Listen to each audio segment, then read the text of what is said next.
Ho, ho, ho. Text me back, lights. It's your host, Lindy. I'm just popping in to say Lindy and Meagan are going to be live on Livewire Radio Friday night, December 5th. Okay? You got to go online. You got to say beep, boop, boop. Livewire Radio, Lindy and Meagan, Luke Burbank, Friday, December 5th. You can buy tickets and you can come see us live. Now, that might be as soon as tomorrow, or it might be today. It might be yesterday, depending on when you're listening to this. If it's yesterday, I can't help you. That's a problem for Dr. Brown and his pal, Martin. Not for me. But if it's not December 5th yet, you should come see us. Friday, December 5th, if you're in Seattle, Lindy and Meagan will be appearing on Livewire with Luke Burbank at Benaroya Hall. That's the Symphony Hall, you guys. It's basically the Opera House. We're basically in the Pacific Northwest Ballet. That's what they're saying. Also, guess who else is on the show? Rick Steves, literally my idol. So anyway, tune in. We're going to Europe through the back door. We're getting into Pacific Northwest Ballet through the back door. It's not at the Opera House. It's at Benaroya Hall. But like spiritually, same diff. You know what I mean? So come see us. And even if you can't come see us, it's going to be on the radio. And also, I have one other little gift for you. This one is actually from Text Me Back Light Extraordinaire and legendary Jingleheimer, Robert. Robert has sent us a bespoke recording of the now also legendary Text Me Back lost verse of Jingle Bells. And it's in German. And it's called Schlitten-faced. It's called Schlitten-faced, really. But to me, it'll always be Schlitten-faced. And if you are not in Seattle, you can't come see us at Livewire, but you do happen to be in Carmel, Indiana, you might catch this little hot rock and roll band, Voce, singing German Christmas carols, including Schlitten-faced, at the German Christkindl Market in Carmel, Indiana, this December, all month long here and there. I'm not going to tell you the dates and times. If you want to find it, if you want to kiss the feet of Jingleheimer Robert, please, first of all, please don't. You need consent for things like that. But if you do want to go see Voce singing, not just Schlittenfarten, but also Rudolph and Frosty in German, in the original German, you can go find him at the German Christkindl Market in Carmel, Indiana. Okay. Something to think about. And we're going to be replaying this gorgeous tune throughout the month of December. So please get into the spirit of non-denominational Schlitten and non-denominational fartin, secular Scharten and secular Schlitten. No need to be upset anymore, because here comes Robert riding on the jingle horse with a whole choir behind him, bringing you in the original German Schlittenfahrt, the song. Okay, are you ready? We're going to listen to it. Robert, take her away. Glocken klang, wird mein Wein gebraut. Schön ist eine Schlittenfahrt im Winter, wenn es schneit. Glocken klang, wird mein Wein gebraut. Schön ist eine Schlittenfahrt im Winter, wenn es schneit. In einem Feld der Schlitten fahren wir durch den Schnee. Über Wald und Wiesen vorbei am großen See. Die Glocken klingen hell und machen alle froh. Was es für eine Freude ist, die gibt's sonst nirgendwo. Hey, Glocken klang, wird mein Wein zu breit.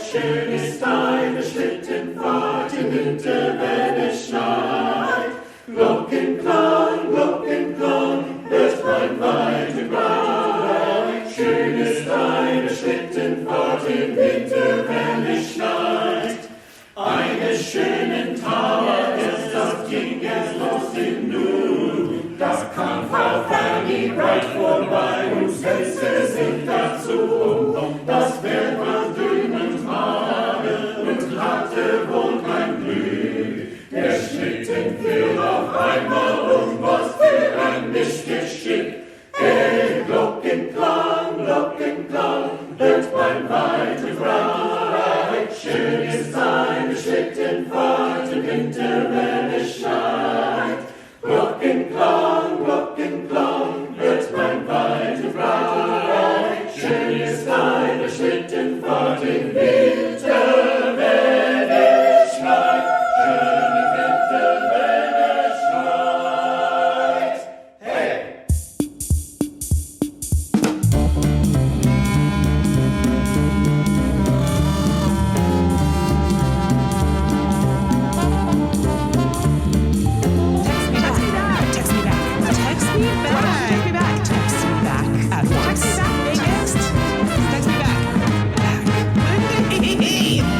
I've never even seen it, so I don't know. I didn't see that. I didn't see that one. If you're Bane, What is it that you say? what is it that you say in Batman's Revenge? I was born to the dark. I was born in the darkness. Some people choose the dark. You wear the mask. You wear the mask. I was born in it. Were you born in the mask or were you born in the dark? Can someone, Bane, can you please Please. call the best friend party phone? Anyway, welcome to Text Me Back podcast.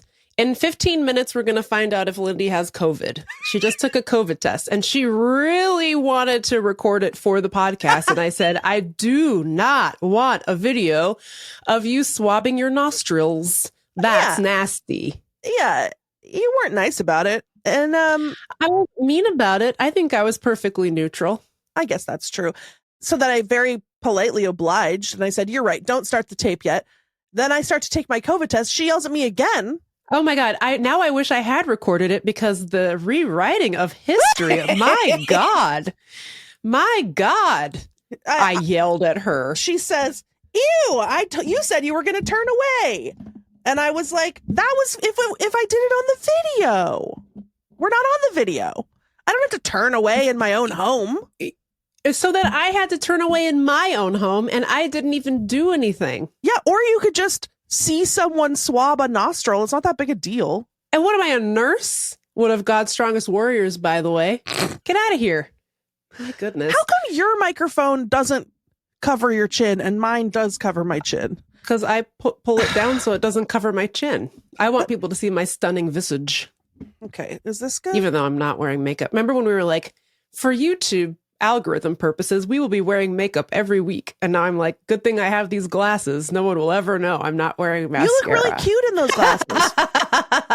You look really cute in those glasses. Thanks. Have I seen those ones before? I'm sure I've sent you a pic, but I usually wear my wireframe ones because they're just here at my desk. These are the ones I wear when I'm reading in bed. Those are really cute. With my old eyes. I got them from Cost Company. I forgot about how you have old eyes. Presbyopia. Old eyes. Remember when you had blood red vision? Yes, because I had to be on Accutane for like 8 years. I had really bad acne. I was like, really like crusty for like Meagan. 17 years. No, it's true. I'll find a pic of it and everyone will be like, respectfully, you weren't lying. You were not lying. And I tried every over-the-counter prescription. I did the gels. I did the antibiotics. I did everything. And I just was a walking whitehead. And then they finally were like, okay, we've invented Accutane. It will clear up the acne. Usually people, I don't even remember. It's like, oh, usually people are on it for like 6 months or something. I was on it for 2 years. And like for like 5 years after, we were finding those little no pregnancy little warning papers that come on the top of every single pill. It comes in like a blister pack. And to get the pill out, you have to punch it through a picture of a pregnant woman with a big X through it. Like, don't get pregnant. But back then, they required you to be on like a birth control. I forget exactly, but you just had to testify that you were on one. But I was like, who do you think I'm having sex with? Walking around looking like sentient acne. Like, who is getting into this? Like, I'm good. So anyways, I had to be on Accutane for forever. And also, like, the list of side effects is some of the most deranged. I've never seen anything like it. It was like bloody stool, poor night vision. And then the best was blood red vision, which was like your eyes would just run red with blood and you wouldn't be able to see anymore. Of course, like the really serious ones were like depression, ideation, et cetera, et cetera. It was pretty fucked up, but man, it cleared that acne right up. Oh, and it dried my skin out. Like my lips were like, it was looked like I was like missing on a mountain for like a year. My lips were like cracked open. It was so gross. And then I like have had one pimple since, and that was like 15 years ago. Joke's on Accutane, Megan, because you already moved through the world 24/7, 365 with blood red vision, ready to kill. So ready just to commit various homicides. But wait, you forgot a really important one. What was it? Dark urine. Oh, dark urine. I don't think I ever had dark urine, but I think I got like a placebo belief that I had really bad night vision being on it. Mm-hmm. But what can you do? You know, at least I'm hot now. Anyway, welcome to Text Me Back Podcast, the only podcast. And we're going to do some stuff on this podcast today, such as it's time to get cozy again. Oh, it's officially crispy out there. That's right. So we're going to talk about it. Because the first time we did a cozy episode, it was very popular. Megan, the people loved it. They said, make this a cozy podcast. Make every episode a cozy episode. So we're like, okay, we will. So that's what we're going to talk about today. We're going to talk about our favorite cozy stuff just to get you ready for cozy season. Mm-hmm. Because also, you're hearing this on December 4th. You're not going to hear our fresh voices again until January, but we will have fun stuff for you in the feed, including some audio versions of our Pledge Drive episodes. So get excited. We are not disappearing. There'll be stuff for you to listen to, but this is the last fresh ep you'll be getting until 2026. Hey, baby. Ugh. Oh. I was talking to a baby. Why is that gross? Oh, that's worse than if you were talking to an adult man. Hey, baby. Hey. Oh, sorry. I had a frog in my throat. Hey, baby. Disgusting. Hey, baby. What you got there? Milk? Everything you say sounds so gross. Only if you're looking for it with your blood red vision. I am. Always. So anyways, we're going to talk about some cozy stuff we're watching. Lindy's got a cozy controversy she'd like to discuss. That's right. But first, I have a surprise micro segment. I can't wait. This is exciting. Well, you already know what it is. I already texted you about it. Well, I already forgot, so Great. I can't wait. And because I can't find it, we're instead of doing Crazy Lady Living in a Bag, we're going to call this segment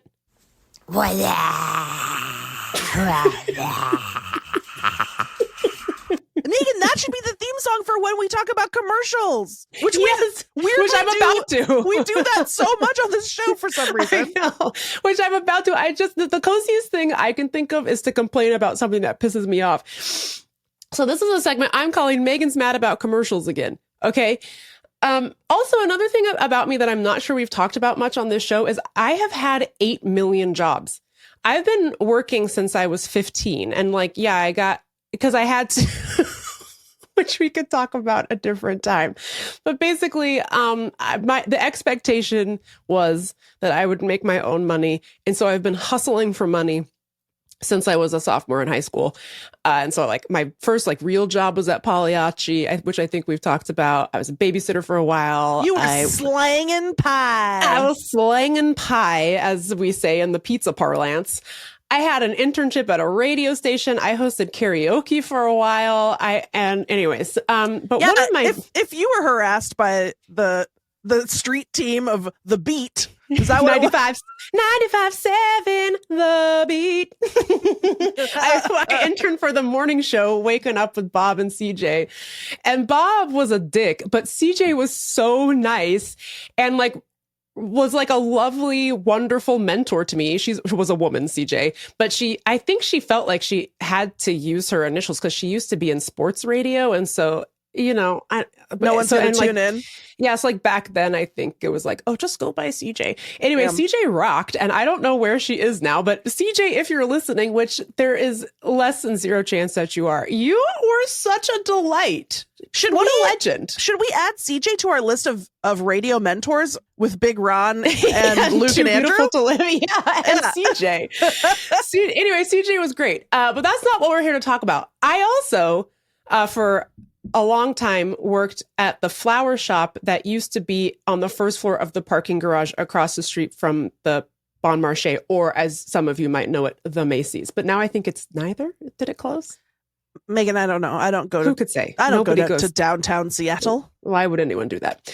Anyway, so I would just like, it was probably the unhealthiest several months of my life. All I ate was like hot tamales, not that kind of tamale, not like a street vendor came by with a little cart full of tamales, not that, the candy, the little red hot things. Now, why'd you pick those, Megan?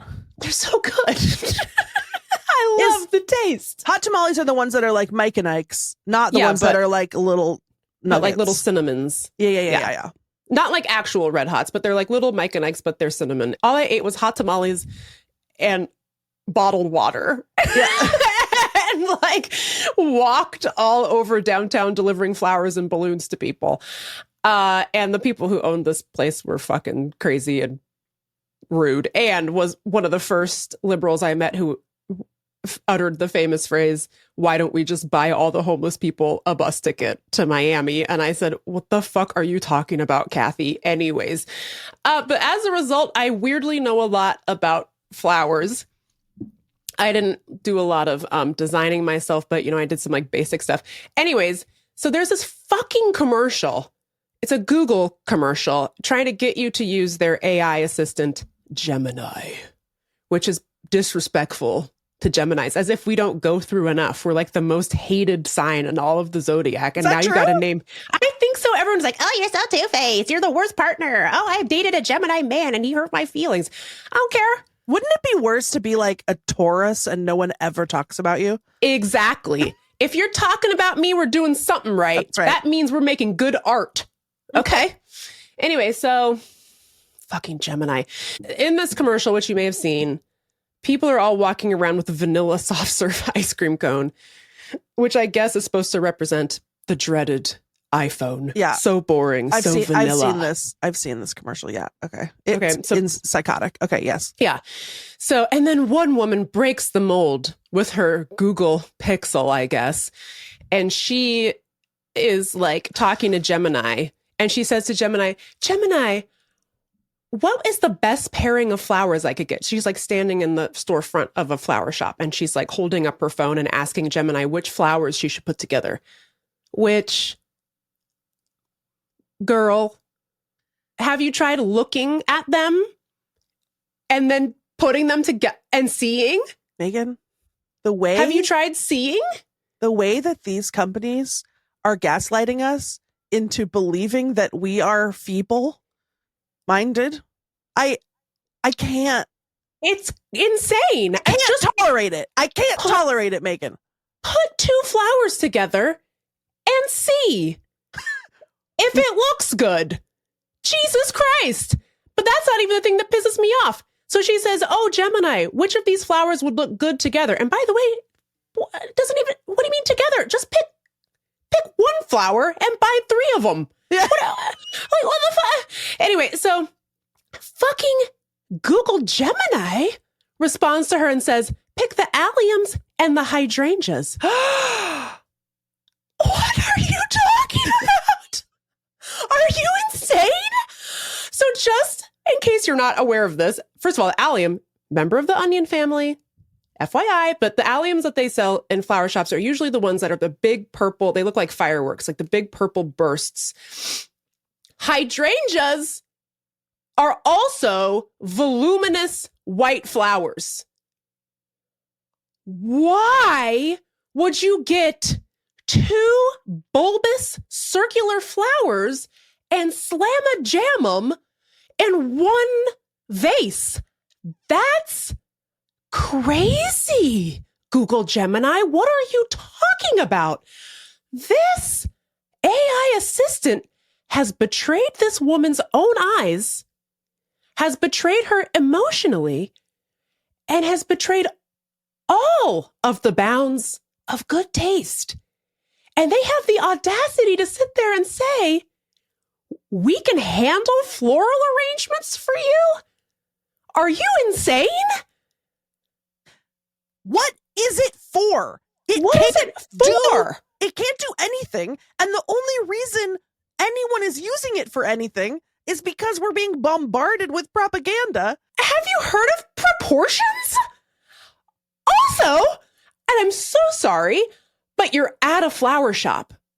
Somebody works there. Just go inside and say, it's my friend's birthday. What should I get? Also, they probably have pre-made bouquets. And the florist, so-called because they are trained in florals, okay, will tell you what combo. And you know what that florist would never fucking tell you to do? Mix 2 big-ass circular bulbous babies together in a single vase. That's crazy. They won't fit, and it will look like fucking shit. By the way, a really nice bouquet is just like 4 hydrangea stems and some eucalyptus. It's that easy. It's that easy. It pissed me off. Well, not to plagiarize, many, many people's tweets. But can we have the robots do the menial tasks and then let everyone else do art and aesthetics and the subjective tasks of beauty and human taste and expression? This is crazy. Why would the computer... the computer doesn't have a heart. It doesn't have taste. It doesn't have opinions. And, as a writer, I opened up a Word document the other day. Oh, Lord. One of the tools of my trade. And I mean, don't even get me started on the fact that you're not allowed to turn the AI off on any of these fucking things. Oh, my God. Like, can we have a revolution just over that? I am so mad. It's so obnoxious because it's always on the Google search. And I know people say, just put -sign AI. Oh, come on. Yes, that filters it out of your results, but it doesn't stop it from using the AI. So it's still running somewhere. It's still like using up an entire small town's water supply for that search. I'm just not seeing it. Doesn't actually just fucking stop. And it's never right. Like one time I was looking for a picture of our friend Guy Branum to use in the promotional materials for our pledge drive. So I Googled Guy Branum headshot, and they were like, do you want to know what Guy Branum looks like? He has, and then it went on to be like, he has brown hair. I was like, let me stop it right there. This man don't have any hair. What are you talking about? Oh my God. Well, so I opened a Word document the other day, and at the top, it gives you 3 like shortcut buttons that you can click on. First of all, it's taking up like a quarter of my screen. It has a little text box that says, what do you want Copilot to draft? First of all, nothing. Fuck off. I'm doing it. I'm draft. I'm draft. This is my livelihood. Why would I want you in here? And then the suggestions it gives, it says, do you want Copilot to write an email to invite parents to the school bake sale? I'm sorry, are you struggling with that? Then you shouldn't be allowed near an oven. My God. Are you insane? How about this? Hi, all. School's hosting a bake sale on this date, this time. Hope you can be there. RSVP at the link. All the best, mom and dad of student. Meagan, how many small towns did you parch to death coming up with that? 13 to 20. No, Meagan, say 0. Oh, none. I mean, That's right. Then it says, write an interview guide for a software engineer intern position at Microsoft. why does Microsoft want people to use? What are you talking about? I don't think it's qualified to be doing that. Okay, and then the third one is create a short math quiz for a 5th grader. Oh, My brother, Lord. I'm not sure that you should be teaching 5th graders. My brother. If you can't do that, and if you can't write your own interview guide to hire your own intern, you're fired. What? Yeah. I just That's insane. I think that this is really toxic messaging, that it's telling us that we're not capable of doing these things. It's just like somebody posted this, and I'm so sorry, I don't remember who it was, but the way they talk about AI is as if it's inevitable, but it's not. It doesn't work, and they all fucking know that it doesn't work, which is why they always want to get like bailed out if it fails, because they know it's fucking shit. It's like you just sort of fake it till you make it. You just keep saying everything's AI, even though it doesn't work, you know? And then people will just start to believe it's like, well, I guess we better get on board because it's not going anywhere. It's like, that's not fucking true. Okay, that's what they said about the typewriter. We got rid of that. You know what I mean? I would like to, before we move on, I would like to offer an apology actually on behalf of myself, and this was not Lindy's fault. In the early days of AI, I thought it was just kind of like funny, right? Like a funny way to make stupid little pictures or whatever. And so I used it in the early days of this podcast when I was like, you know, we do our own social media and stuff to make like dumb pictures of like Oprah holding a rat or whatever, you know? Yeah. Thinking like it's just a silly little thing, not understanding the full implications of how psychotic and evil and doom Yeah. It was about to get. And I don't think I fully appreciated that to the extent that it does work. It works by stealing from like everyone who's ever lived. Yeah. Like everyone who's engaged in a creative endeavor is being thefted. Yeah. Like their work is just being looted. And the guy who runs ChatGPT has admitted as much. Like this only works if we can steal the whole of human knowledge from people who own the intellectual property. It's like, oh, okay, well, that's nice. I just want to say I'm really sorry. I have not used it since. This was like probably 2 years ago in the early days of the podcast.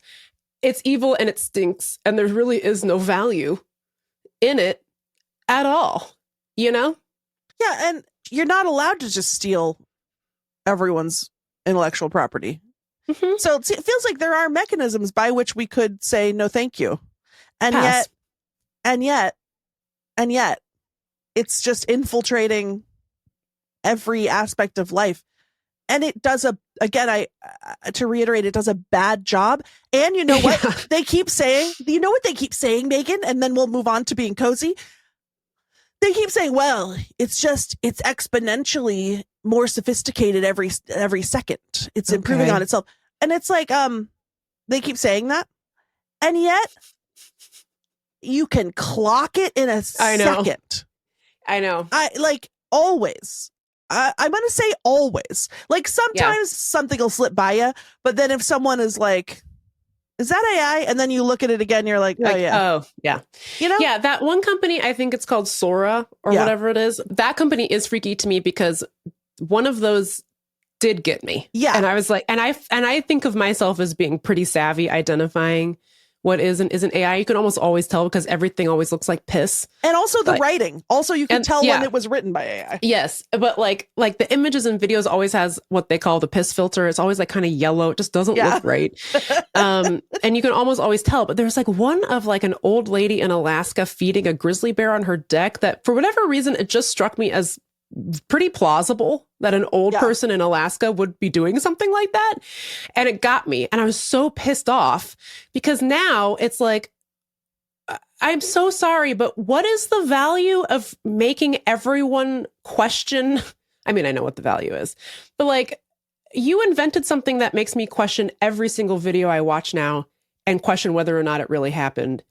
Obviously, I know the real answer, the nefarious CIA answer, but it's just like, who requested that? Other than the CIA, Yeah. who requested this? Because now it's like not even enjoyable. Like the one outlet, the one cozy outlet I had was just to scroll TikTok for hours until I finally die. And now I can't even enjoy that because I'm like, is that real? Yeah. Is this real? Yeah.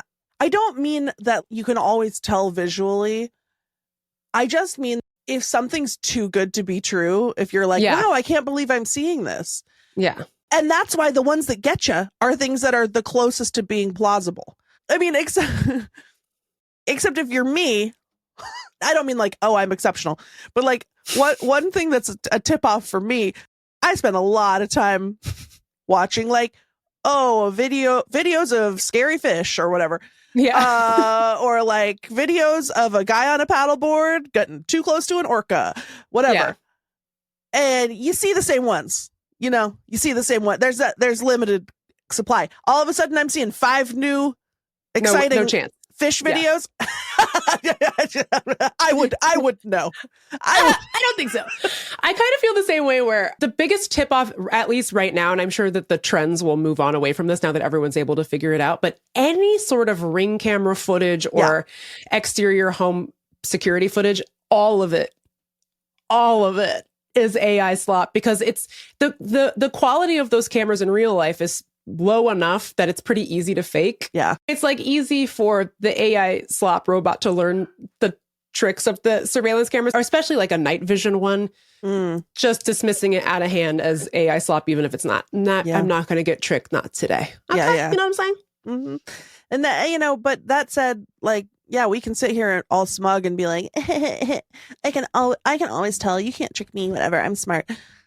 Most people are looking at a picture of like Michael Jackson kissing Benjamin Netanyahu and being like, is this real? Is this real?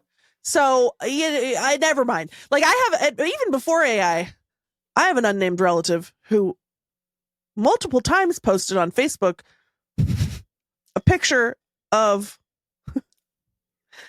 what was clearly a styrofoam ball with artificially dyed feathers from Michael's glued all over it, and then a little cardboard beak.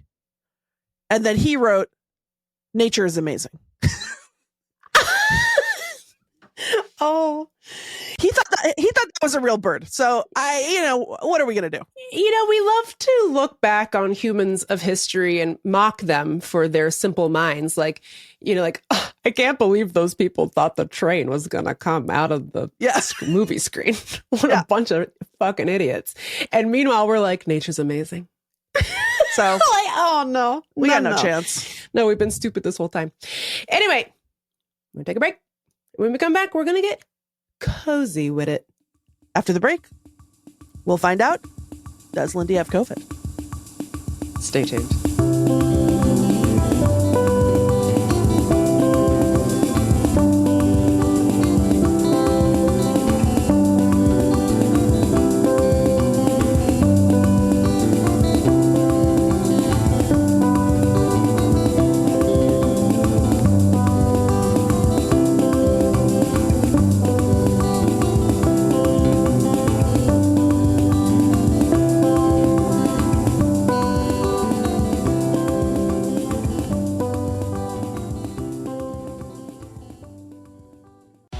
I earned my degree online at Arizona State University.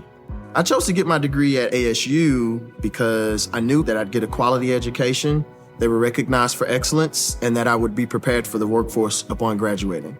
To be associated with ASU, both as a student and alum, it makes me extremely proud, and having experienced the program, I know now that I'm set up for success.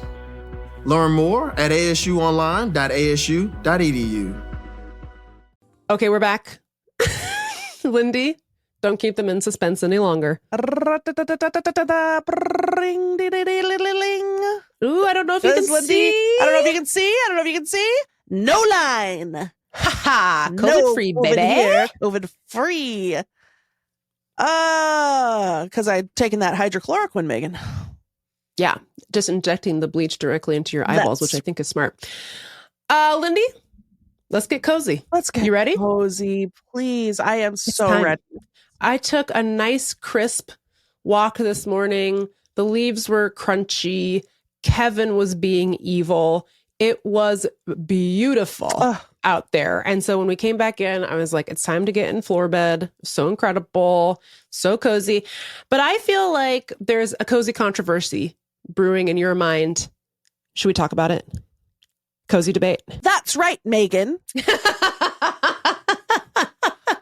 I want to talk socks. Mm-hmm. I want to talk about socks. Mm-hmm. Because socks are an enigma, don't you think? I think so. When do we put on socks? When do we take socks off? Because sometimes putting on socks is cozy. Sometimes taking socks off is cozy. It's so true. It's such a provocative query because people across the board, when you're talking about cozy, people are talking about socks. Yeah. And for me, it's an open question. Yeah. I'm not sure that's right. Sometimes I'll put on socks and I feel like, and I know this is controversial, Mm-hmm. I feel like the socks make me feel gross. Mm-hmm. I feel as though they, in a weird way, can lock in the cold of a cold foot. Uh-huh. And like I need to be able to rub those dogs together to create some friction, I guess. Maybe is that what's happening? Okay. I like socks, of course, inside of shoes. Gotta have socks. Yes. I don't love just socks raw dogging around the house in socks. I'm rarely doing that. I know. But okay, if I put on socks and then take a nap in socks is the coziest I'll ever get. Oh, this is so interesting. But then, hold on. Mm-hmm. Sleeping overnight in socks? Okay, now we're aligned again. Mm-hmm. I need medicine. No. Because I'm ill from the thought of it. To that, I say yuckos. I say fie. Fie on that. Yuckos. I feel like we're mostly aligned on the concept of socks. I have a pair of slippers and because I feel like slippers and socks kind of in the same universe. Yeah. My issue is it locks in the pig. I am piggy even in wintertime. And so on the one hand, I don't mind wearing socks or slippers around my house during the day, keep the toesies warm, whatever. But there's always just like a turning point at some point during the day or night where you're like, these have to come off of my body. Yeah. This is disgusting. Mm-hmm. I hate the feel of this. I have sweaty toes now, which is like the grossest feeling in the world. And sleep, I'm the kind of person, gotta have the feet outside of the blanket. I gotta have one part of my body that's cold. Otherwise, I'm waking up drenched. Exactly. You know what I'm saying? Even in the winter. Yes, exactly. And that's exactly what I mean by locks in the cold. I think you're right. Yeah. It locks in the sweat. Then you have a wet foot. Clammy toe. A clammy toe. And I especially have this problem with slippers. Now, if I do socks and slippers, that's somehow better, I think. But not all day and certainly not all night. But I think that like if I get the ratios right of like room temperature, body temperature, if I take a shower so that my body temperature is very like regulated to the perfect temp, then I throw on a pair of clean socks, climb into a clean bed for a 2-hour nap. Yeah. The socks somehow enhance the nap in a way that were I going to bed for the night, they would be anathema to me. Yeah. Hell. Yuck. So I don't know. Socks are so mysterious. And I feel like I'm weird and other people are out here just having a pure love for socks, a very uncomplicated relationship with socks. I was having the same thought because I'm trying to clean out my closet and frankly, I'm trying to buy fewer items. I am always going back and forth on the items where I'm like, oh, the whole ocean is garments now. The whole ocean is textiles, et cetera, et cetera. I really need to stop buying items. And I should thrift more and I need to clean out my closet and not replace the stuff that I get rid of. And I'm like, you know what I should get rid of? the sweater dresses I own, because ain't no way it's ever going to be cold enough for my pig ass to put on a sweater dress and go somewhere indoors without sweating out my whole dick and balls. You know what I mean? Like, it's simply just not happening. I know. It's like a body sock, Yeah. because you got sweaty pits in a sweater dress, and there's no way to, you can't, it's not a separate, you can't take it apart. So you're just fucking hot and it's up your neck. Ugh. By the way, any sweater dress that any of us could afford is acrylic. You know, it's not natural fibers. That's the natural fibers. Breathable. The sweater dress don't know her. No. You know, it's just disgusting. So then I'm like, I'm going to get rid of the sweater dress, these sweater dresses. So I go to open my closet and I take it out and it's so cute. And I was like, oh, I remember I love the color. It's like this nice little like pea green, which looks great on my skin. I love her. You do look great in a sweater dress, I must say. I know. And I was like, I'm going to keep it. But I'm never going to wear it. It's too hot. Yeah. You know? I know. Remember when Adam Carolla had Botox injected into his forehead so that his forehead didn't sweat? Maybe you could do that in your armpits so that you can. Yeah, I've heard of that. Yeah. So you can wear the sweater dress. I can't imagine there would be any negative effects. No, I'm just going to have like the hottest, most wrinkle-free pits you've ever seen in your life. Anyway, I just feel like, I don't know about socks. I think the listener should write in about socks. I feel like they're gross. And also, it's kind of like when you have the flu or whatever, it's like the chills and the hots. It's like, that's how it feels when I wear socks. It's like feet too cold without socks, feet too hot with socks. Yeah, yeah. What's the solution? You know, I'm like just on a deep level disturbed by things that I can't fit into a box. I'm like a Republican in that way. You know what I mean? I know. I don't accept sock nuance. Okay? I don't like sock nuance. It's like upsetting to me. So anyway, if anyone has a grand cohesive taxonomy of socks and what's going on there, please let me know, because I'm perturbed. If you got your PhD in socks, please, will you write into the show, please, and let us know what's all going on with socks? Let us know. You know, I saw this really interesting TikTok once, going back to you saying you need to have a foot sticking out of under the comforter. And as do I. And it was a guy who's, I don't know, he's some kind of an influencer, and he was born without legs, and he's talking about like his life not having legs. And he said, and I don't know if this is true, like, I believe him, he was like, your leg is like a big mechanism for how your body releases heat.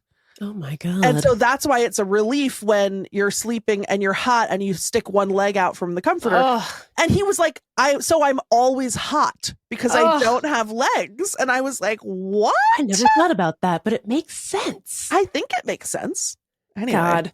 And they always say, oh, just get the cooling sheets. Shut the fuck up. There's no way those fucking things work. There's no way. How does more items on your body make you cool down? Stop lying. Well, you know what? Actually, Megan, this segues perfectly into something else I want to talk about. Okay. Which is blankets. Now, unlike socks, blankets, I have a precise, profound, comprehensive understanding of. Of course.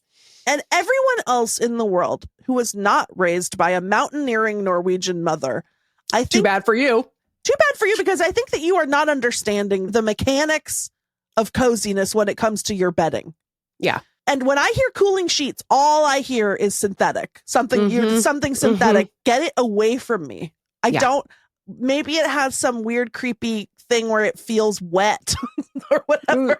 Film on it. I don't know. Unless it's one of those things where literally it has water circulating inside of it. But even then, that means it has to be made of plastic. No, thank you. So I just want to say, you gotta get, if you want true coziness in your bed, I know you think that what you want is a buttery, soft, fake fur fleece thing from Costco. Oh, no, that's just a sweat trap. It's just a sweat trap. You need natural fibers. I know nobody wants to put on a duvet cover. I'm so sorry. You gotta do it. You gotta invest in a down comforter. You have to put a duvet cover on it. Natural fiber, cotton, linen, whatever you want.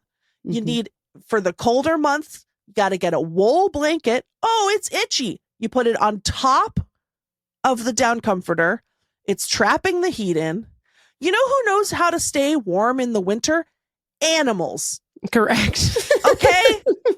The birds are out there. They're fluffing their little feathers. They live in a tree in December, January, February. They're in a tree. Ever heard of it? Ever heard of it? Some of them are in the water. Ooh.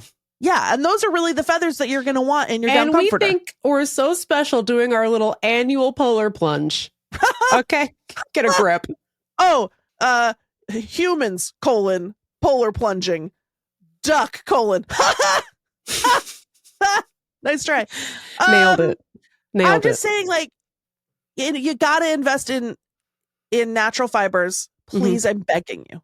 Yeah. If you want to be cozy, if you want to not be a sweat trap, because sweating, when it's cold, becomes icicle. Yes. Becomes clammy. Yes. And would you rather be a clam or would you rather be a fluffy goose?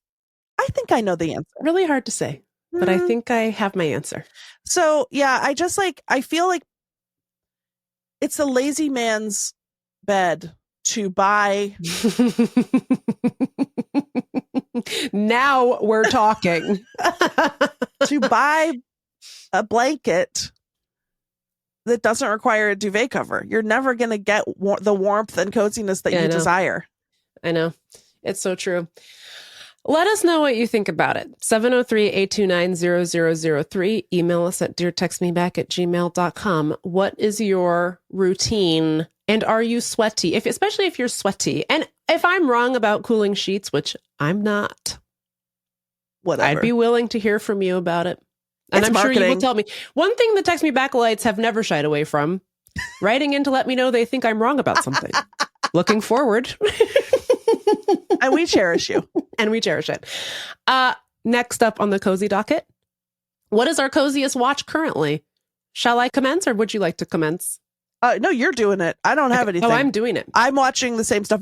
When I want to be cozy, I'm watching Antiques Roadshow UK. I'm watching Dateline. And I'm watching Great Pottery Throwdown. And I've been saving up this season of Bake Off. I got halfway through. That I started it again. Actually, here's a cozy tip. Don't pay attention all the way, because then you can rewatch. Exactly. But what's different for you now, as opposed to years past, is your setup has gotten exponentially more cozy. You're right. So, thank you for the cue, Megan. I forgot. You're welcome. Yeah. So I don't have content to deliver so much about like the programming specifically. But boy, much like Megan has invented floor bed, my life has changed in a big way. We have a TV room in my house. We have a small cozy den that we call the TV room. And that's where we watch TV. And it's a great... That's why we call it that. I love the TV room. It's the warmest room in the house. You can make it into a cozy little bunker, but it is small. But in the wintertime, I would say we spend most of our time in the TV room. Has one window. It's really kind of dark and grim. And also, that's where Gail, the Rat King, lives. Yes, that's right. Now, currently. That's right. Knitting celebrity Jessie May refuses to hang out in there. She calls it the festering room, which is... Oh, no. Can I just offer a quick defense? I love that room. Me too. It's wood panel, but the reason I love it is that's where your family's wall of fame is. That's right. It's like, I don't know, a couple dozen photos of like famous people you've met or that your parents met in the past. Like, maybe a picture of your dad with the Bartles and James guys, but I'm probably wrong about that. Yeah. Oh, no. Yeah.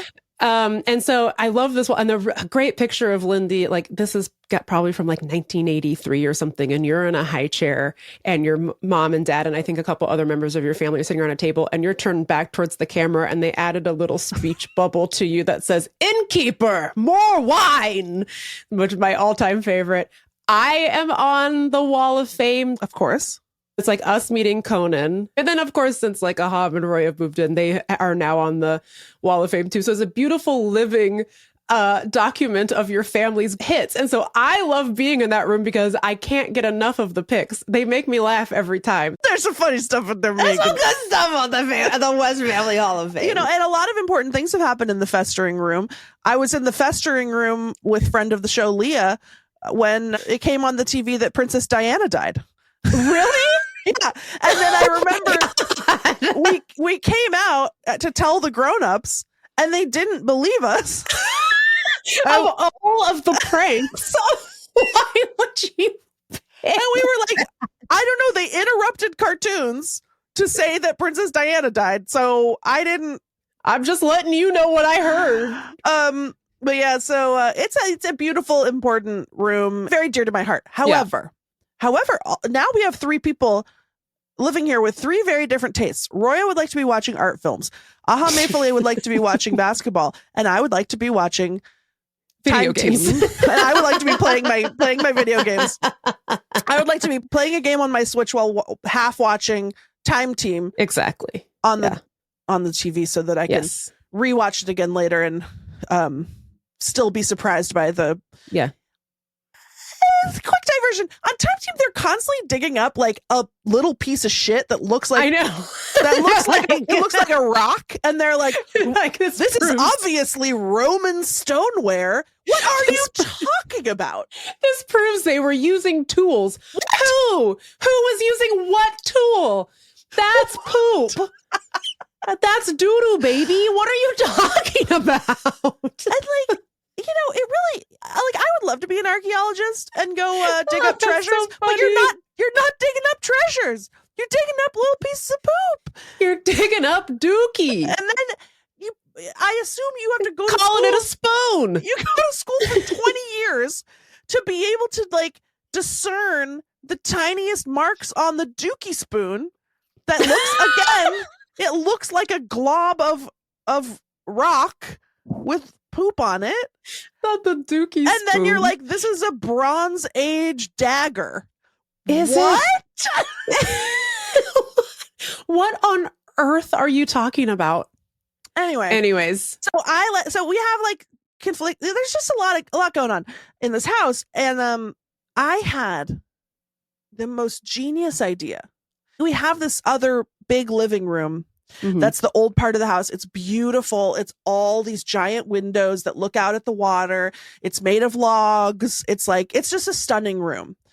And I thought to myself, this big picture window is about the size and shape of a movie screen. You know what I should do? Cover up this multi-million-dollar view with a giant white screen. And project upon it a series of Bronze Age hand axes that look dookie spoons like they came from a butt. So I, without consulting anyone, I tippity-tappitied onto the internet computer. Of course. And I purchased the biggest screen you've ever seen in your life and a projector. Yes. Aham, he made fun of me for how big the screen was when it came. He said, "What is this?" And I said, they always laugh. They always laugh at the innovators. Megan, that's exactly what happened. Mm-hmm. I was up here, I think, recording podcast last week. I come downstairs. Aha Mayfile has set up the screen. He has the projector going. He is laid out on the couch. He's watching watching NBA highlights. Because that's the room with the comfiest couches, Megan. Exactly. There's a freaking fireplace in there as well. And so now, fucking cozy. Listen to this. We can have a roaring fire. Hell yeah. And a theater-sized movie screen at once, at the same time, snuggled up, bundled on the couch, because the TV room, it's got a couch and it's got a recliner. Yeah, and the couch is like a love seat size. It's not big. Right? Yeah. And so one person always ends up in the recliner, which is fine for a little bit, but I'm old. Yeah. I want to lie down. Yes. I don't want to be sort of, I don't know. The recliner hurts my legs. And so anyway, this got me thinking. So I innovate this home theater. It's a hit. Of course. Megan. An instant smash. Now, everyone loves it. However, Roya, she's trying to watch Marina Abramovich documentaries in there. No, she's like, listen, I mean, it's like actually really heartbreaking. She was like, "Oh no, this is great, but maybe we can have a rule that it's just for movie night, and we take the screen down when we're not using it, and we don't watch TV in here. It's not for TV; it's only for special occasions." Yeah, no, absolutely. Because that was the one room that, like, because we weren't hanging out in there all the time, like that was like the one room in the house that stays nice, and doesn't have the Lindy and a Hum anti-Midas touch of everything that we touch turns to Bronze Age dookie spoons. Like, this was like Roya's sacred room where she could like like you guys are such dicks. Poor Roya. Like, it was like, it's stylish in there. It's mid-century furniture. I cannot emphasize enough. The view alone is worth like $30 million. Okay. And they've covered it up with NBA highlights. I'm obsessed with this. And Roya's like, hey, just a quick question. And she's like so Don't nice want it about to look it. out of turn, but she's like, is there maybe like we could like not have this turn into a second larger festering room? You know how we have the first festering room? Maybe that could be the only festering room that we have in the house. The screen can and will be taken. Yeah. You can take it down because it's just hanging on two hooks. No prob, babe. The reason I took that COVID test is because Aham and Roya have COVID currently. So I've been like sequestered up here in my tower. Yeah. So we haven't had a chance to like test out the system of not letting that room fester in a non-COVID household. So like basically Aham's been festering in there. Roya's been festering in the festering room. Just in case they have like different COVIDs, they're like different isolating from each other. So maybe things will get better. Listen, right now, I'd like to offer a prediction, both to Roya and to our listeners. It's going to be two festering rooms. No! It's going to be one small festering room and one larger festering room. And here's how I know. Because I'm one of America's top festerers. And like, I feel like the one thing that gets me from doing anything is if I have put something up and take something back down again. Yeah. Any sort of logistical complication that keeps me from doing something will keep me from doing it. Yeah. So either it's always like it or it's never like it, but I'm never just like, oh, I'll just take it down or I'll just put it back up or whatever. Never happening. Yeah. And you're worse than me. Yeah. In every way. Yeah. And that, you know, that's the room. That's the room where like the throw blankets are always folded. You know, there's not like R.I.P. There's not like dirty plates on the coffee table. There's no socks on the floor. There's no shoes. And it feels like much like the COVID-19 pandemic. Yeah. The disease has spread. Yeah. It's mutating. And it's getting stronger. So my what you watching is anything I want. Anything that comes on the Roku. I love it. Do you want to know my what you watching? More than anything. And can I be honest? This is just a vehicle to complain. Oh, good. Because as it turns out, my coziest activity is complaining about stuff I don't like. Yeah. I'm so sorry. You know what? I agree. Yeah, it's so cozy. And you know what I hate is when people are like, "You're too negative." Shut the fuck up. Go to hell, fucko. Oh, you're so pessimistic. Yeah, I am. Oh, what are you going to do about it? And they're phenomenal. Anyways, here's what I'm watching. I'm watching Top Chef, dude. Like, it's one of the coziest ones. It hits all the buttons because it's like there's 1,000 seasons of it. You'll never run out of Top Chef. The procedure is there. Bing, bang, bong. You cook again, somebody goes home. Easy. The vibe between Tom and Gail and Padma, unmatched. I even like the lady who replaced Padma, Kristen Kish. She doesn't disturb the vibe at all. And she's like, this is obnoxious. She's so beautiful. She's so What pretty. the hell? Well, she was Like- on one of the seasons and she was like, I'm a model, but then I decided to be a chef. I love her. And I just most recently watched, it was called like Top Chef, A Taste of Canada. And she gets really emotional about food in a way that I think is really authentic and pretty sweet. But one of the things I love about Top Chef is that it's made up of people who love food. And I know what you're thinking. Of course it is. It's a food competition show, Meagan. Yeah, if only all of the other food competition shows understood that. Because like eventually I am going to run out of Top Chef seasons. One day, could be 5 years from now, could be 6 weeks from now, probably the latter. Okay. And I'm going to need something else to watch. And so I've been kind of like putting out feelers with other cooking competition shows. Okay. And they all stink. They all fucking stink.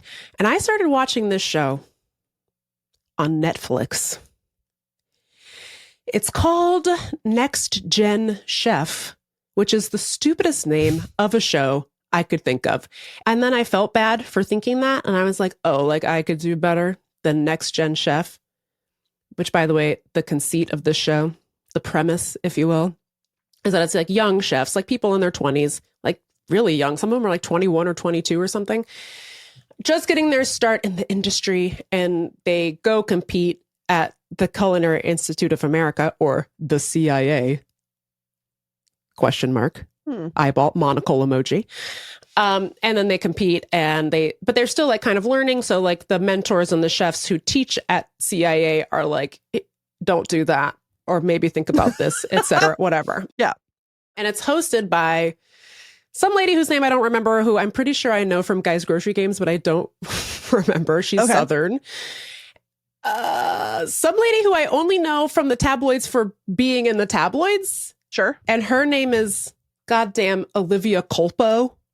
I've never heard of that. Like, I think I just know her from being in People magazine. Yeah. I don't really know what she gets up to. And then some random man named Carlton McCoy, who I don't know if he's a food writer or a chef himself. I really couldn't tell you. Wow. And I'm thinking, well, it's kind of the same setup, right? As fucking Top Chef. Maybe I'll give it a shot. But I hate the name Next Gen Chef. And then I'm like, oh, don't be rude. Because like, oh, like you can think of something better. And then I was like, actually, I can. Chef Babies. You're fucking welcome. What do you do at Next Gen Chef? It sounds like an app. It sounds like AI made it. Yeah, like what? Next Ew. Gen. Shut the fuck up. Meanwhile, Chef Babies. Now that I'll watch. You are welcome. Hello. Anyway, so I'm watching this show thinking like, how bad could it be? It's a cooking competition show.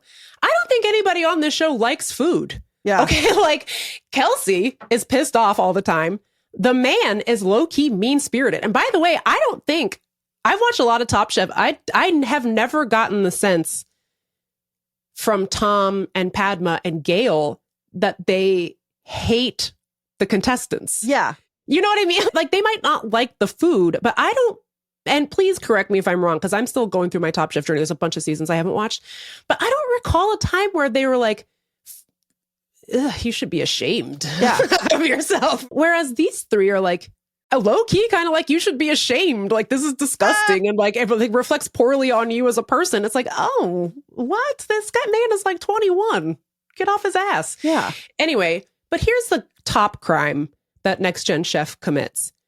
Olivia Culpo doesn't like food. She doesn't like to eat food. And so she does that thing that, and I'm so sorry to say this, but she does that thing skinny girls do, like capital S, capital G, skinny girl, TM do, where they take a singular molecule of food and put it on the tip of their fork and then go, and then we'll be like, oh my God, oh, it's delicious. Oh, I love it. It's like, you love what? That gulp of air you just took? Like, what? You know what I mean? Like, she's actively cutting up like a singular sinew of steak and being like, oh, the flavor. You're not qualified. You're not qualified. You're not qualified for this job, which is a judge of a food competition show. You have to be able to eat the food and grade the food. You're fired. You are fired from you. In fact, all three of you are. Yeah. And they don't gel together as it's weird. It's like, I think that Olivia Culpo is supposed to be the host. Yeah. But Kelsey Barnard Clark is more charismatic, and Kelsey Barnard Clark eats food. Yeah. So that it's not like there's the two of them are actively competing against each other on the show, but it's just like their roles aren't defined enough for any of it to make any sense. I hate this. And then on top of that, they're all really mean. Yeah. Like, it's just the worst show. But the eating thing pisses me off. Padma eats. Oh. Okay. Do you follow Padma on Instagram? I sure do. A joy. She is constantly cooking something up. And She's then cooking. She's going to restaurants. She's telling me what she likes. She's gobbling it, you know? Mm-hmm. She loves it. I love her. I love her. Kristen eats. Tom eats. Gail eats. Like, and they have people come on the show who eat. Yeah. Food. Yeah. And then they tell you if it tastes good. Like, what? Don't put this woman on my screen talking about, that singular sesame seed was transcendent. Look off. No one's hiring me to be a judge on the spelunking reality show. You know what I mean? Although they should. Well, I can't. I'm not going in there, Megan. I'm not spelunking, baby. But, I'm not doing that. Hire someone qualified, please. And but this brings to mind something else that I want to talk about, which is when you say Top Chef, I used to watch Top Chef always. Yeah. For the first many seasons. Yeah. And then I sort of fell off. Maybe I didn't have cable anymore. I don't know what happened. But one of the things that immediately springs to mind when I think of Top Chef is in an early season, it might be season 1. Tiffany gets into a fight with another contestant who I want to say was named Dave. And then Dave says an iconic line. Do you remember? I don't. He says, "I'm not your bitch, bitch."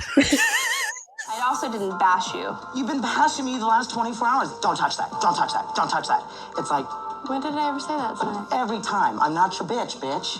And I think about this a lot. And I say it in my head a lot. Yeah. It's just one of those things that got in there. And it makes me think about how much has been lost of like early reality TV catchphrases that should have been eternal. And instead they have been swallowed up by the machine of history, by the immense amount of content that we now have. Because these kids these days, the chef babies, if you will, they don't even know about what happened to Andre. Where's Andre? Where's Andre? That's so funny you're bringing up Andre. By the way, for whatever reason you don't know what we're talking about, there was a contestant on Project Runway season like 4 or something. I might have been season 1, I think. Yeah, I don't remember. His name was Andre. And he was not in the workroom one day. And Tim Gunn was like, "Where's Andre? Team, where's Andre?" Where's Andre? What happened to Andre? Where is Andre? I think he's outside. Okay. He's outside. Designers, look out for Andre. He's our little lamb. Andre? Where's Andre? And Where's Andre got lodged in my motherfucking noggin for like 20 years. Well, but anyways, but at the time, Santino started doing Yes. a Tim Gunn impression. yes, which was, "Where's Andre? What happened to Andre? What happened to Andre?"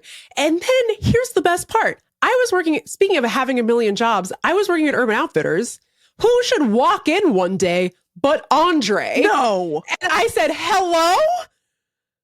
Andre?" You found then Andre? I found Andre, and then I asked Andre for his autograph. Okay, I don't remember this at all. I can't believe you don't remember this, because then he signed it, "Inordinate Delights, Andre." What? I know. It was crazy. They don't know about Andre, and they don't know about Inordinate Delights. And you know what else they don't know about? They don't know about It Wasn't Not Funny, David. They don't. Nobody They don't knows know about it. They don't know about that. They don't know about it. And like, They don't know. we need some kind of a museum. I know.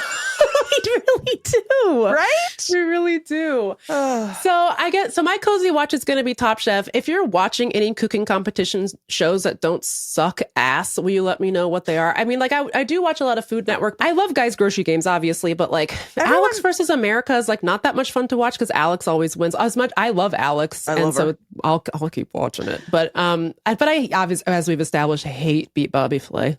Can't stand it. There's like a Korean show on Netflix that they say is really fun. It's like I watched a few eps of that, and it was complicated for me to watch because there was like 1,000 contestants that they ultimately whittled down, and I was like, oh, I wish you started with like 10 people. Yeah. This is so hard for me to understand, but I should give it another try. I haven't tried it, but I will maybe now in my new home theater. Let us know what you're watching. My cozy watch again will be Top Chef. Lindy's cozy watch will be whatever the fuck she wants. I'm back on Time Team. I took like a 2-year break from Time Team. I think I'm back. That's nice. There's a new season of Taskmaster that I haven't watched yet either, so I'm excited. I got to get back on my Taskmaster watch. Also, you know, it wouldn't be Text Me Back podcast if we didn't say, obviously, the eternal cozy watch is extended version Lord of the Rings all the way through. The last time I watched them was over the summer, so I gave myself like a nice long 5 months of not watching them just to save it up for one wintry day in December. I'm looking forward to that very much. We're, I guess, going to take another break, and when we come back, we're going to end the show, but we're also going to give you our cozy beverage recommendations for the year of our Lord 2025. BRB.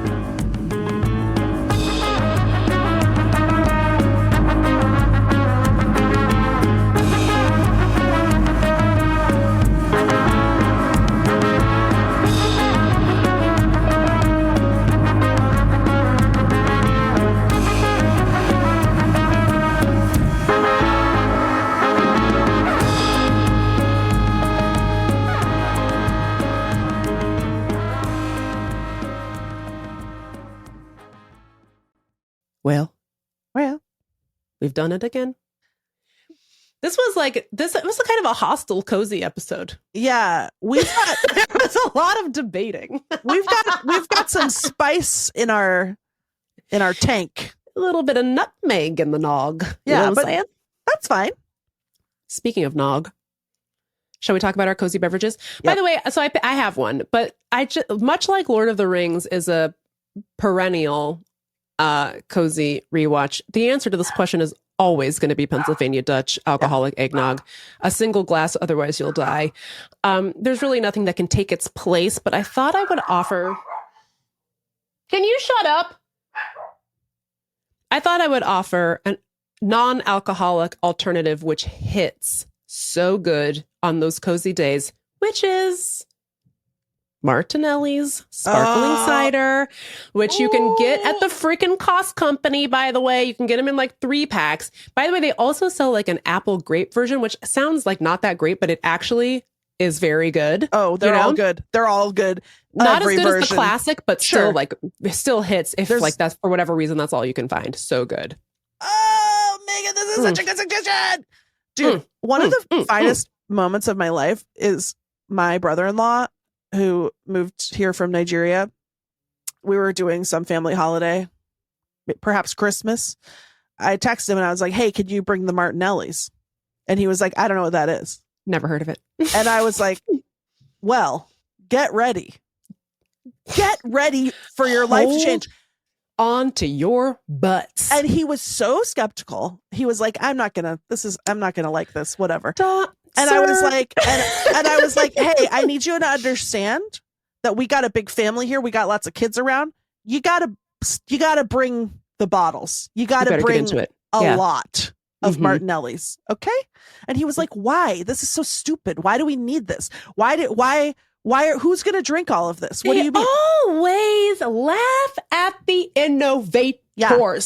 I was like, you stock this fridge with Martinellis or else. So he shows up still clowning on me for demanding so much Martinellis. He is so skeptical. He does not believe that he is going to be dazzled by this Martinellis. What a fool. I laugh in his direction.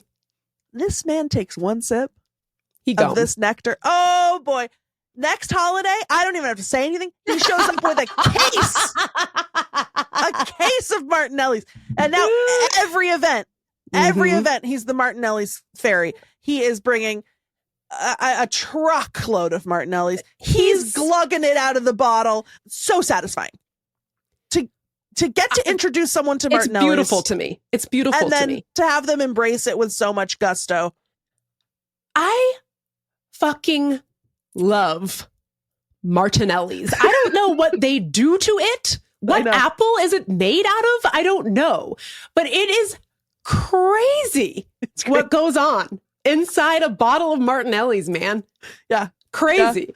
And, you know, Martinelli's, they sort of half-heartedly give you that little plastic hat to be like, yeah, you can close it. Like, idiot. It doesn't really work, but don't worry about it because you're not going to need it.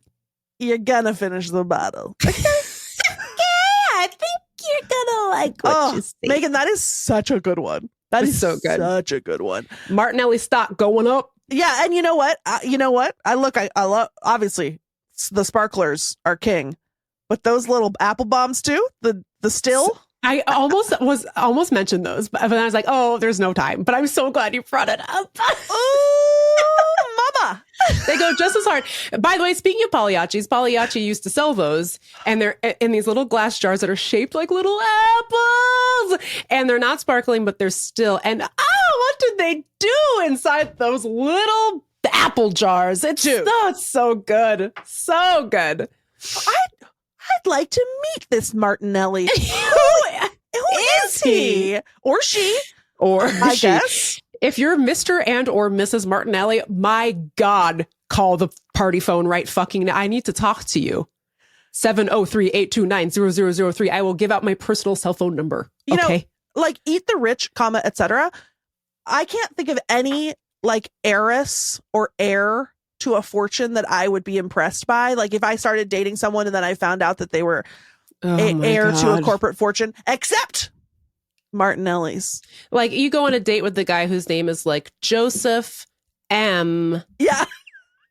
Jefferson, and you're like not really thinking about it. You go on like 8 dates or something, and then you see his ID, and you're like, "What's the M stand for?" And he's like, "My mom's maiden name is Martinelli," and you say, "Record scratch." Like you're probably wondering how we got here. Like the cider. Like the sparkling beverage? Yeah. Successful date. Oh, you're taking him home for sure. I'm locking it down. Immediate marriage proposal. Oh, immediate. Brother. Yeah.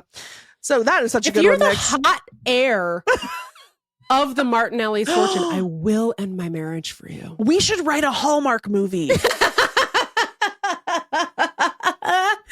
Oh, what if they're like MAGA or something? Oh, I don't want to look. Now I'm scared. You know? Don't tell us. Trick me into believing that you're not. That could be fun for my movie. If you, the listener, look up and find out that Martinelli's is MAGA, do not email us and do not call the best friend party phone. If you email us, I'm blocking your IP address from the RSS feed. No more podcasts for you little stinker butt. Snitch. I don't know how to do that, and I'm not sure it's possible, but I'm coming for you if you ruin Joseph Martinelli Johnson for me. Anyway, that is such a good cozy beverage, especially for a pig person who doesn't always want a hot. I almost never do. Yeah. I'm too hot. You know when people in the spring post a picture and they're like, first iced coffee of the season. First iced coffee of the season. Season? What season? Hello? Baby, I never stopped. Some of us have been in the trenches. Okay. Of ice. Beverages. First iced coffee of the season, please. What a loser. Anyway, you got one? Oh, I got an espresso. A Nespresso. Nespresso, as they say in the commercials. Do you have like a favorite flavy? So Roya stayed with a friend who had an espresso. She came home, and Roya is not like a corporate girly who loves products. Sure. Roya came home absolutely rabid for this Nespresso machine. She was like, I need it. I need Fiending it. Yeah, for an espresso. exactly. She was like, nothing else will do. Kick this fucking French press off the cliff. But then she's also thrifty. So she was like, well, they're kind of expensive. I think my friend has an extra one. And then like that didn't work out. And then I don't know, like a year passed. I'm over at my friend's house, Claire, and who you know. Yes. Claire and her wife, Kim, we have a little brunch. They serve us each a bespoke iced espresso Amazing.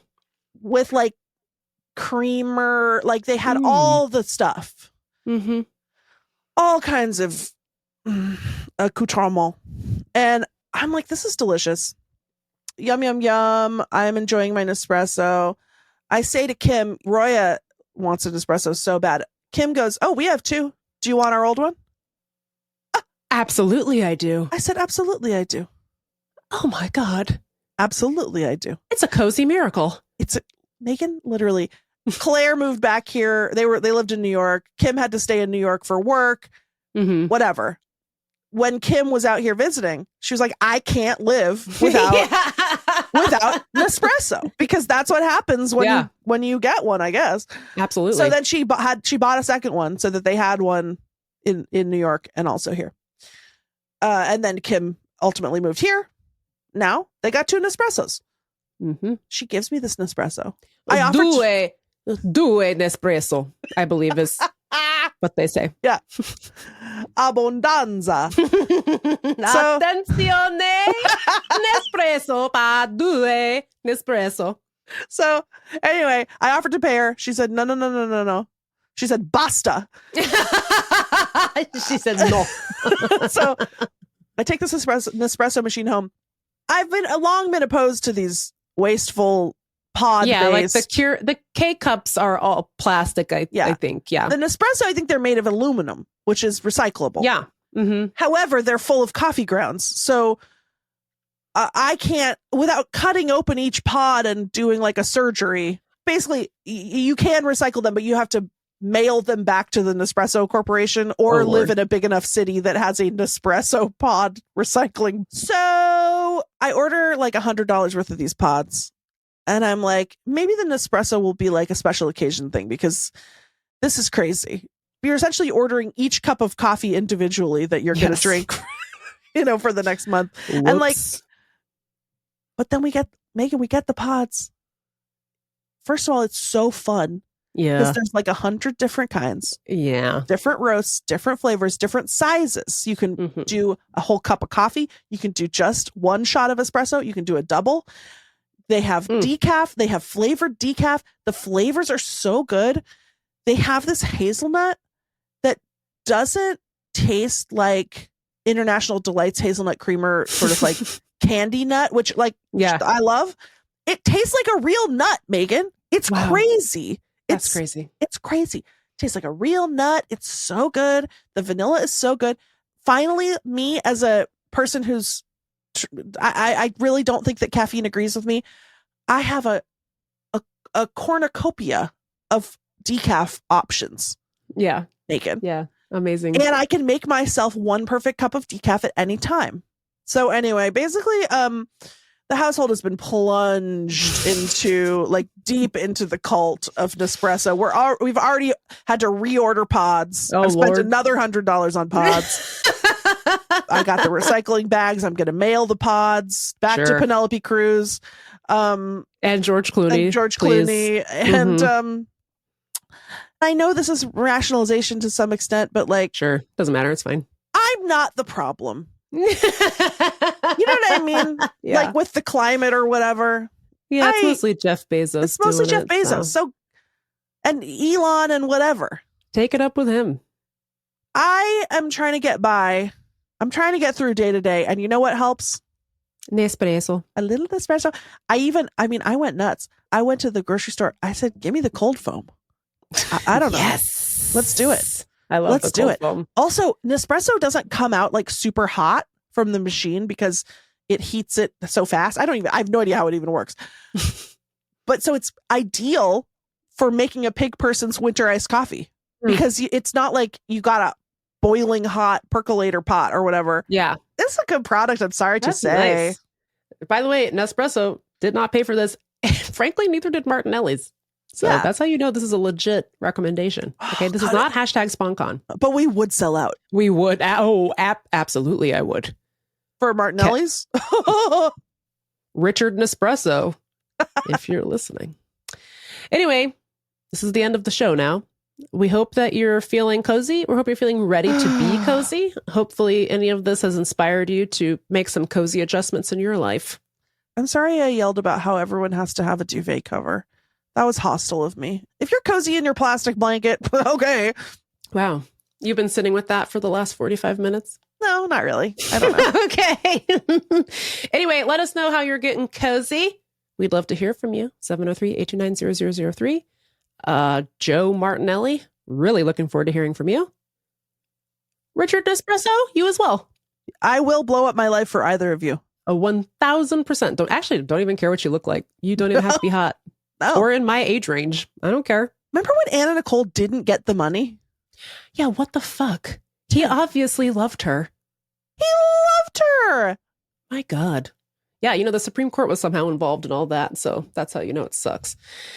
Anyway, we hope you have a wonderful December and enjoy what you hear on our feed for the next few weeks. Yeah, and don't be sad. We will see you in January. Oui, oui. That's what they say in France. Yum. Oh, what on earth was that? Goodbye. Mwah? Question mark?